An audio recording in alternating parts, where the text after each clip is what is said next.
So in this video, I'm going to be showing you a couple of old Ed Marlowe moves that I've sort of reinvented, and my goal was to make these look like not moves, my goal was to make these look like just natural movements using economy of motion and naturalness to make it look like you're doing the real thing rather than a card move. Because a lot of times, and I'm sure you've seen this before too, people try to hide the dirty work with a quick jerky motion with positions that don't make any sense. So along with these moves, I'll also be showing you 4 different effects that I came up with that use them. And the best part about these tricks is that you don't need a table for them, and they're completely impromptu, and it's all in the hand, so it's perfect for like walk around situations, strolling. And anyway, I've talked long enough, so let's just get right into it.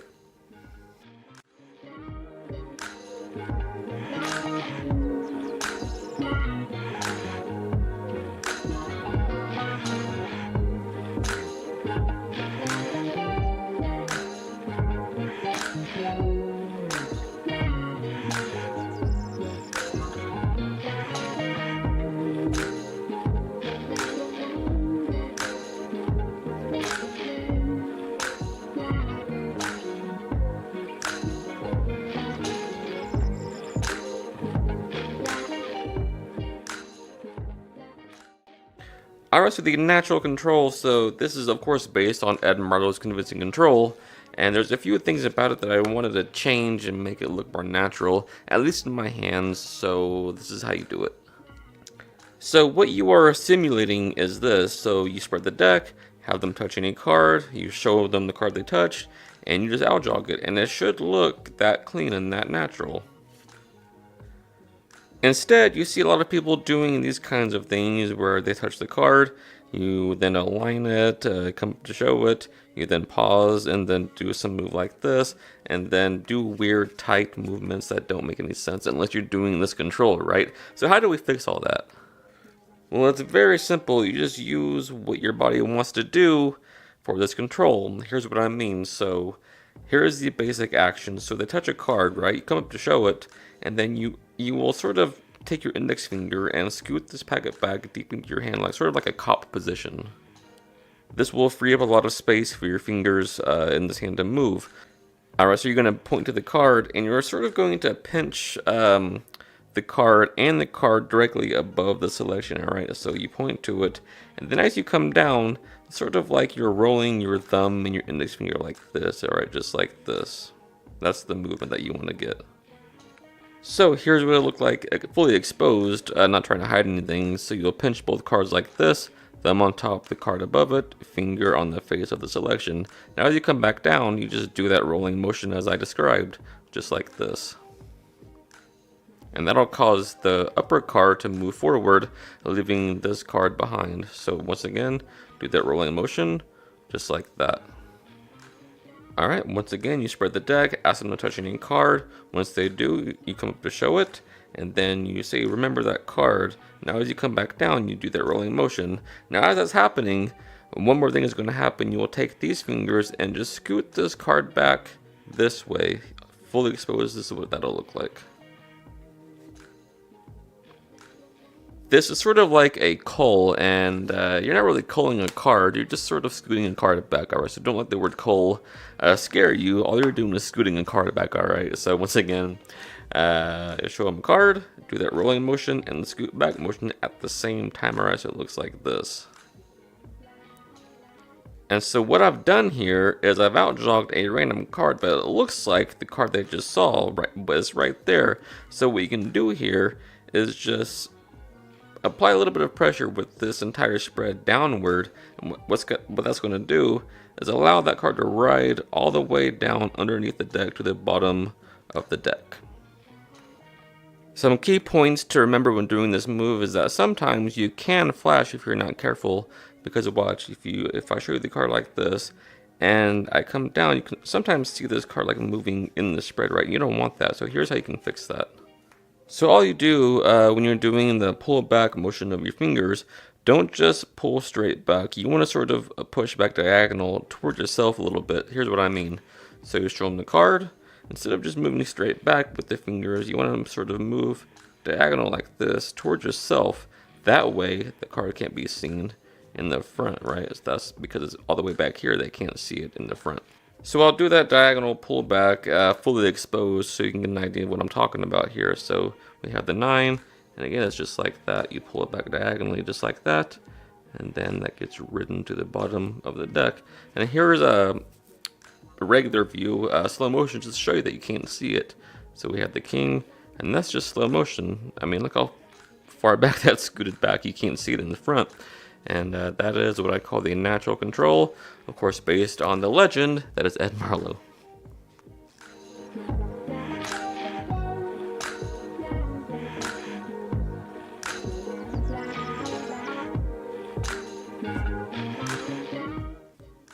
Alright, here's how you do joystick. Now this is based on Ed Marlowe's switch out sidelights, or sometimes called the flexible control. So normally, at least the way it was written up, is that you do it on the table. So if you're doing it in the hands, you need some motivation or an excuse to pull the card out just to put it back in. So here's how we can do that. So here's what the move simulates. You spread the deck, have them touch any card, you show it, now you pretend to take the card off the spread like this, and put it somewhere, deeper into the deck, and then bury it down into the deck. And that's what it should look like. That's how natural and smooth it should be. So basically the move is, you're not just taking one card, you're taking 2 cards. And so it's sort of like a natural double take, or a double, not a lift, but you're taking 2 cards, alright? So here's how you do that. You show the card like this, and instead of just taking one card, that ace, you're taking the card and the card above it as well, so you're taking 2 cards. Now, the reason why it's so well hidden is because you're aligning that selection with this packet like this perfectly as you take it. So the illusion is great. Looks like you're doing that, taking 1 card, but really, when you're aligning the card and taking 2 cards, it looks exactly the same, guys. Look, you show the ace, and then you do that. But really, I've taken 2 cards. The ace is actually right there. So some more detail on that. What you're doing here is you are showing the card, and as you go to take it, you align that selection with this packet and pin your thumb down on the card directly above it. So on that king there, alright? So you align the selection there, you pin your thumb on the second card as you push that card immediately. Now, the motivation here is why you're taking this card is saying, look, we'll bury this card even deeper in the deck now. So you just take it, slide it in this spread, towards the bottom, and then put the rest of these cards on top. So that selection is actually going on top of the deck now, and then you can push it in, and the control is made. The card is on top of the deck. So one more time, just so you can get a clear view of what's going on, fully exposed. So they touch a card, come up to show it. Now, another thing to remember is that you want to have a lot of space.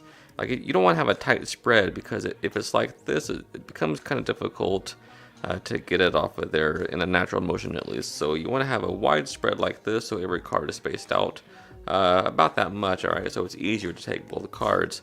So you spread the deck in a wide spread. They touch one, come up to show it. Now, this is the motion. This hand comes up to take it, alright? Just like this, the hand comes up to take it. Really, it takes 2.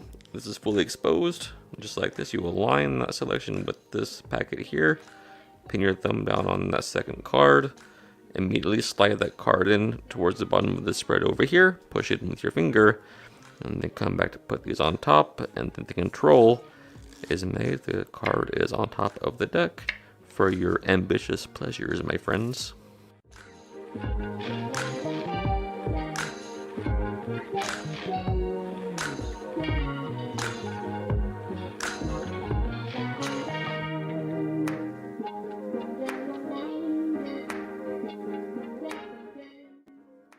Alright, so here is a pretty cool card at number effect using joystick. Now, I don't have a participant here to give me a number, so I'll just have to give myself a number, so bear with me.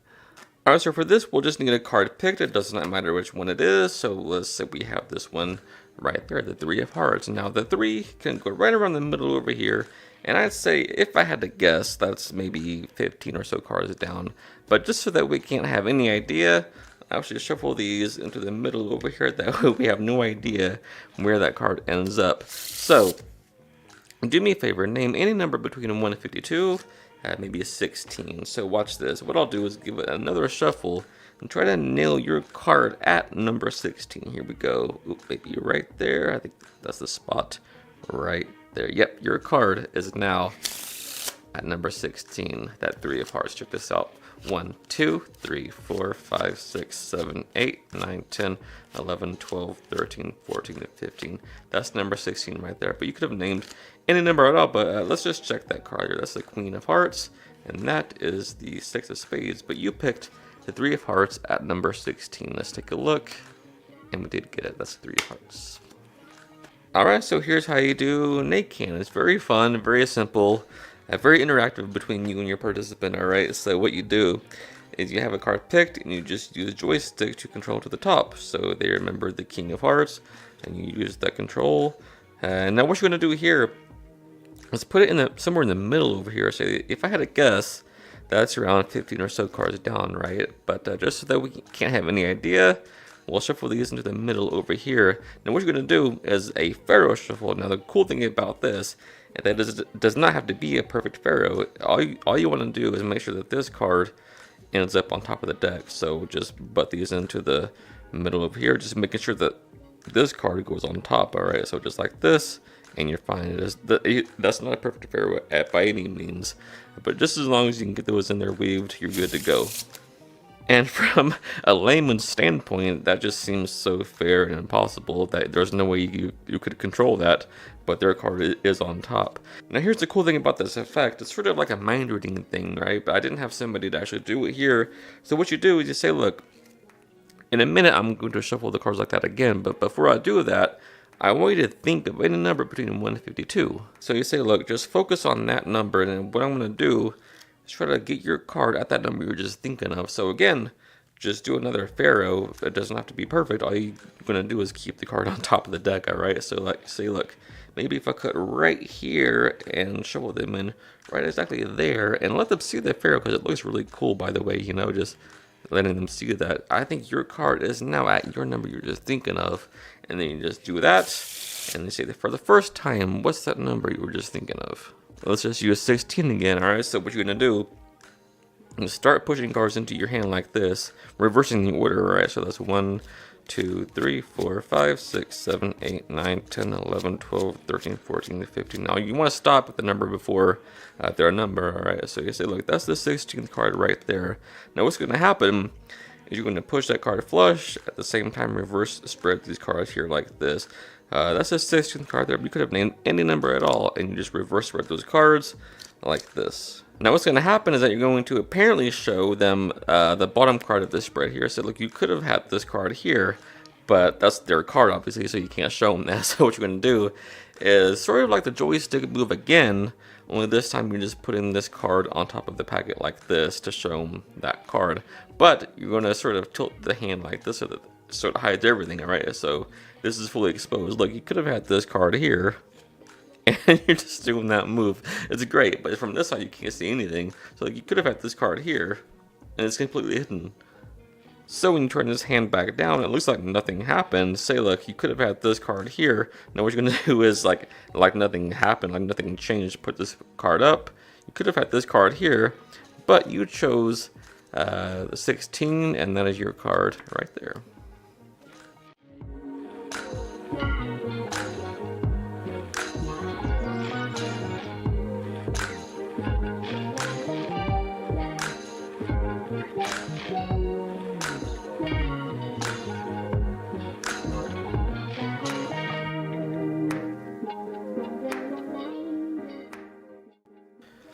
So do me a favor, point to any card, that one right there. Remember that card. Now what we're going to do is put it, you know, let's put it a little deeper this time, maybe right around near the bottom of the deck. Alright, so there's no chance I can slip that card to the top. So just to make sure your card isn't the 9, the Queen, or the 5, but watch, if I snap, I can cause your card to jump all the way to the top, the 9 of Spades. So this is a really cool start to an ambitious card routine. So it uses joystick again, obviously. So you have a card picked, show them the card, do the move. Now what you're going to do, say look, we'll put it deeper this time, almost on the bottom of the deck. So just put it there, push all the way in with your finger, and put these cards back on top.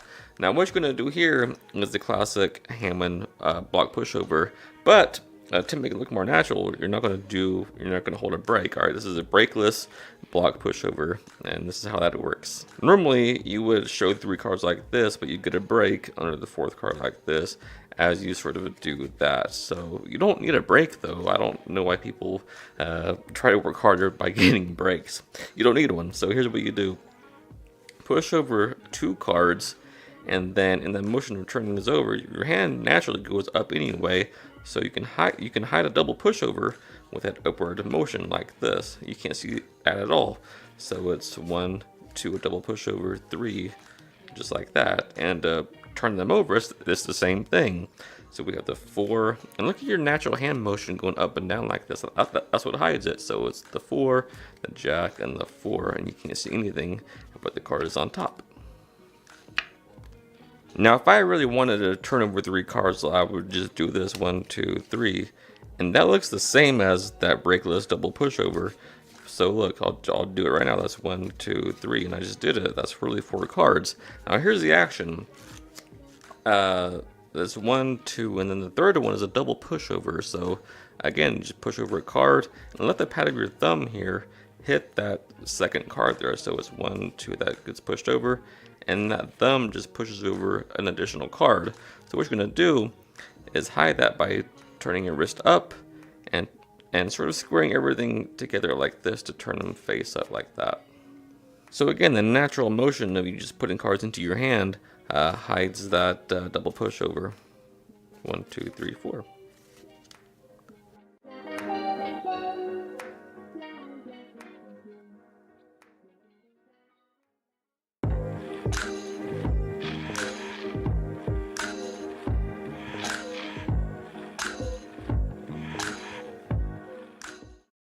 Let's see. Sometimes I just get a certain feeling about a card. Let's see if I can get a feeling about one of these cards today. Maybe not, but we can try here. Ooh, this one right here. I think this card will tell us something that's about to happen. All right, so that'll go in my pocket right there.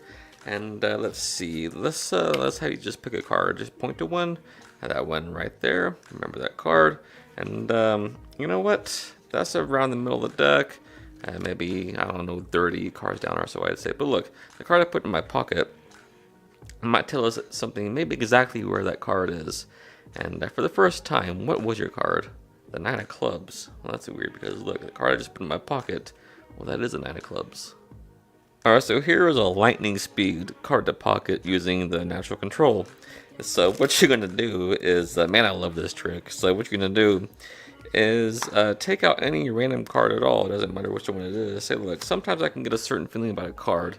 Let's see if I can get a feeling about a card today. And you just take out any random card, like the 2 of spades, and then just put it in your pocket. Now, I've experimented with this through the years of doing this, and I've tried to, you know, sneak it back into the deck with, you know, like this. But it just doesn't matter because nobody ever wants to check your back pocket anyway. People are always afraid of that. Well, can they examine your pocket? Well, no, because that's weird. So now you just have them select a card and you do the natural control. So remember the motion of you sliding your hand back. What that does is practically puts the card in Gambler's Cup right away. Here's what I mean. So you have them pick a card and do the control. And look, that card, when it gets to the bottom, is already practically in the Gambler's Cup. So you just square the deck up, and then you can push the deck forward more to really get that card. I mean, look at that. That card is already in Gambler's Cup without any extra moves. So push the card in, and you say, look, that's around maybe, I don't know, 25 cards down, I'd say. So you push it in, and you say, look, maybe the card in my pocket will tell us something about where your card is. And then you're not making a big move out of this. You're just you're talking as you're doing this action, just getting the card out, right? So say maybe the card in my pocket will tell us something about where that card is, and then you take it out, and then you say, for the first time, what was your card? They say the Jack of Diamonds. You say, that's weird. The Jack of Diamonds, that was the card I put in my pocket. Alright, so I'm going to try to show you this trick I've been working on. It might not work, but I'll give it a shot. I'm kind of nervous that it might not work. Alright, so watch. Do me a favor, just pick a card. The card right there. Remember that card. And that's around the middle of the deck. So what I'm going to try to do is turn it over, reverse it as fast as I possibly can. So I think it might have been right around, oh, there it is. Ah, was that your card? No? Well, dang it. Give me one more chance, all right? But that was around close to where you picked it, right? So watch, we'll try it again. No razor, watch, we'll try it one more time. Oh, there it is. You see it that time? The fastest reverse on Earth. What was your card? Watch. There it is, the 6 of spades. The fastest reverse on Earth. Thank you. Man, what a fun trick this is. I love doing this trick, alright? So what you're going to do is the natural control to the bottom of the deck. So they pick a card.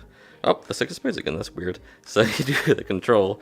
So that's around the middle of the deck. So what I'm going to try to do is find it and reverse it as fast as I possibly can. So what you're going to do here is cut small packets into your hand like this and take it around the middle, and then with your thumb just take this top card and just it's not a move, it's just you're just flipping it over like this onto the deck there. So just do that very quickly, so just like that. The fastest reverse on Earth. And they'll say that that's not their card, and say, ah, dang it, that's kind of awkward. I'll try it again. All right, so you spread through and you allow that card to align with the deck by just putting your finger on it on the front like this and just tilting forward like this. Because what you're going to do is a switch or a reverse called the Larryverse by Larry Jennings. So the cool thing here is that their card will be directly above it right there at the 6 of spades. So it's going to look like you just take the card and turn it over like this onto there, right? But what really happens is that you align this card with that card. So you turn 2 cards over like this. So this is slow motion. You just align that card there like this and turn both cards over as a double like this onto there. So what's accomplished is that their card is now reversed. So once again, you were simulating turning the card over like this. That wasn't the card. I'll try it again. But actually what happened is as you come up, you align that card with the wrong card like this. As you turn both cards over, and you pin the double on this packet here with your thumb, just like that. And then you can do a block pushover to emphasize that there's no more face-up cards in the deck.